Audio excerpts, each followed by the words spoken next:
सभी का स्वागत है। मैं आप सबके साथ इब्तिशाम देशमुख। चलते हैं आज की खबरों की तरफ। ना तो निकाय के भवन का दिया किराया और ना ही ली प्रशासन की अनुमति। कोरोना गाइडलाइन का उल्लंघन कर युवक कांग्रेस ने किया कार्यक्रम। वहीं कोरोना से हुई पार्टी के दिग्गज नेता की मौत। कार्यक्रम ने उड़ा दिया कोरोना गाइडलाइन का माहौल।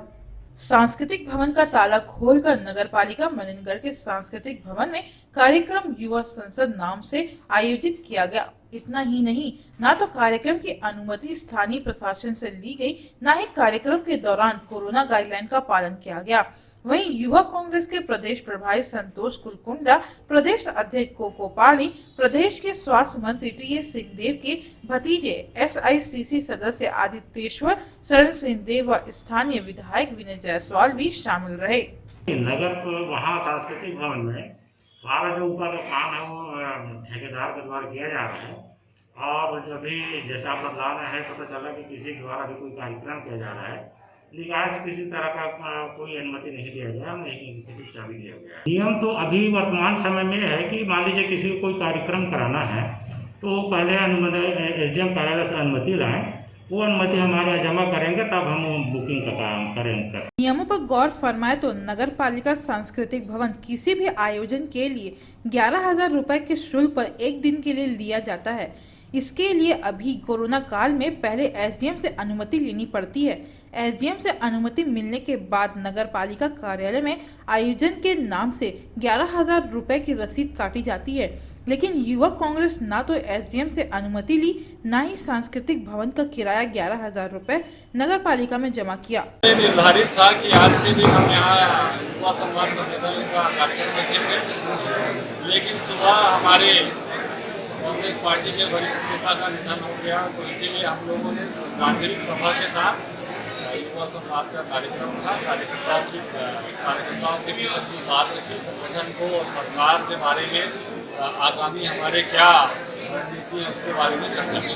विशेष तौर से हम सारी बातों का ध्यान रखते हैं और बिल्कुल ध्यान रखते हैं और सारे प्रोटोकॉल का पालन करते हुए चलते हैं। कैंप तीदम में पहली बार बाजार लगा और आसपास के ग्रामीण लोग पहली बार बाजार में शामिल हुए। वहीं दंतेश्वरी महिला फाइटर्स में बच्चों के मन में शिक्षा के लिए अलग जगाई और उन्हें पढ़ना लिखना भी सिखाया गया। दंतेवाड़ा नवीन कैंप में जमजो में पहली बार बाजार लगा और आसपास के ग्रामीण लोग पहली बार बाजार में शामिल हुए।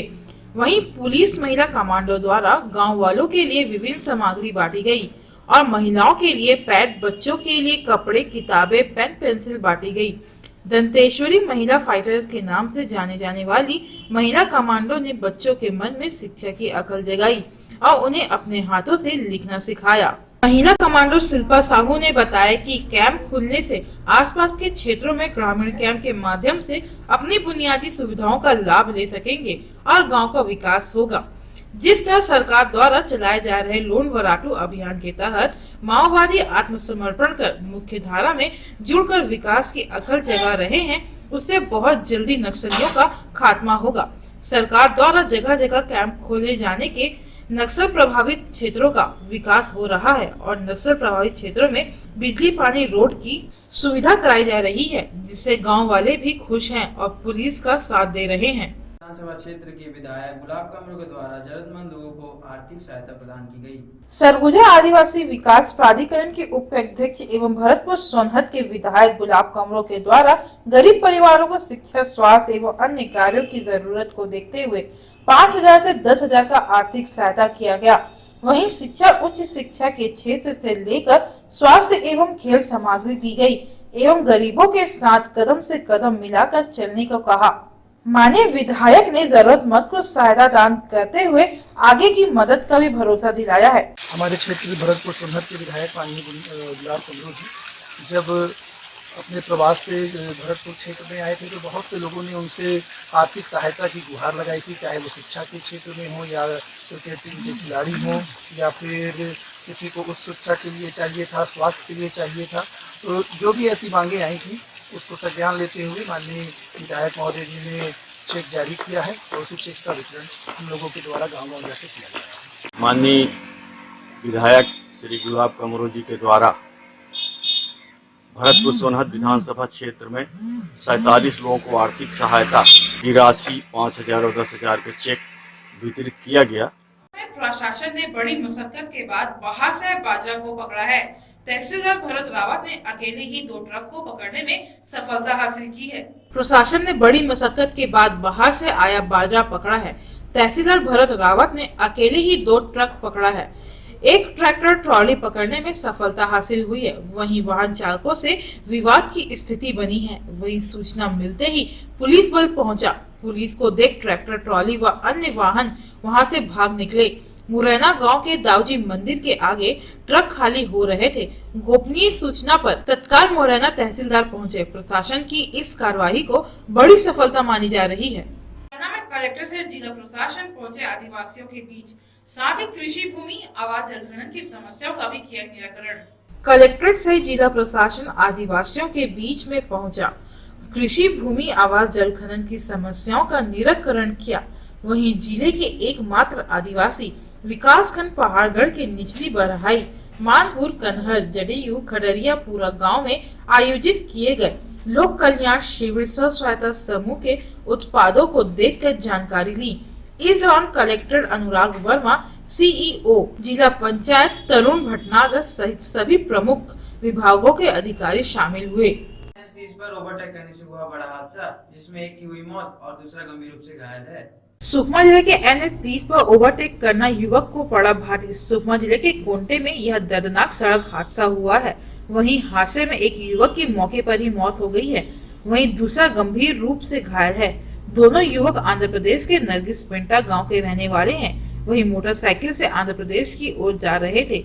युवक ने मोटरसाइकिल से 12 चक्का ट्रक को ओवरटेक करने की कोशिश की, लेकिन मोटरसाइकिल अनियंत्रित होकर ट्रक से टकराने के कारण गिर पड़ी।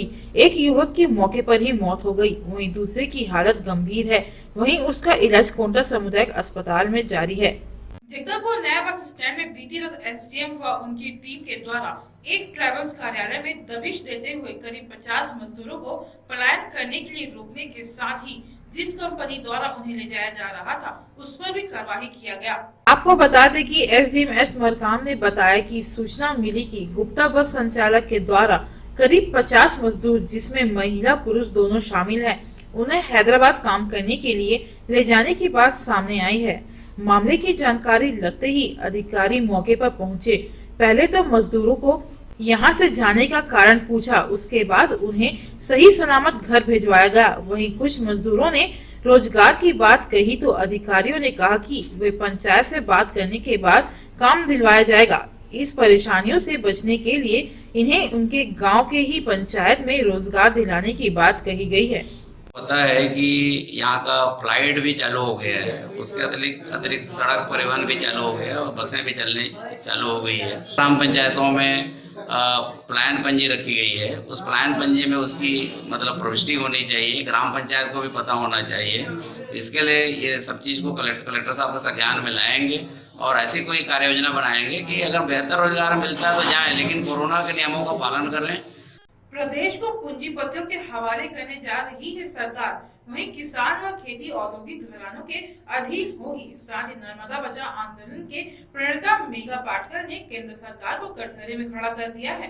नर्मदा बचाओ आंदोलन की प्रणेता मेघा पाटकर ने केंद्र सरकार को कटघरे में खड़ा कर दिया है। वहीं अखिल भारतीय किसान संघर्ष समन्वय समिति के नेतृत्व में आंदोलन को जा रहे हैं। सैकड़ों किसान कानून का विरोध करने दिल्ली में कल 26 नवंबर को आंदोलन होगा। वहीं 2 दिवसीय आंदोलन के लिए किसान मुरैना आए हुए हैं। वहीं कर्नाटक, महाराष्ट्र, मध्य प्रदेश के किसान मुरैना से दिल्ली रवाना हुए। देखिए, आज हम लोग अखिल भारतीय किसान संघर्ष समन्वय जो है उसके बैनर तले और समन्वयों का समन्वय बन गया है।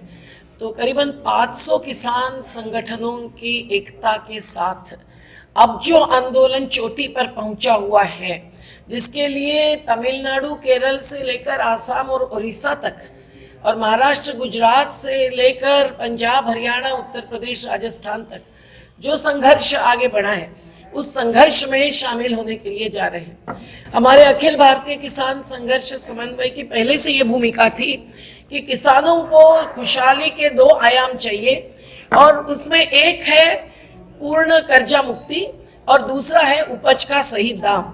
लेकिन उन 2 विधेयकों को पेश करने के बावजूद मोदी शासन ने अभी अभी जो 3 कानून लॉकडाउन में थोपे हैं, वो जनतांत्रिक प्रक्रिया न चलाते हुए, किसान संगठनों से बातचीत न करते हुए और राज्य का जो अधिकार है कृषि बाबत कानून करने का, उसको धिक्कारते हुए रेत का अवैध परिवहन करते हुए एक ट्रैक्टर को पकड़ा और प्रकरण किया दर्ज।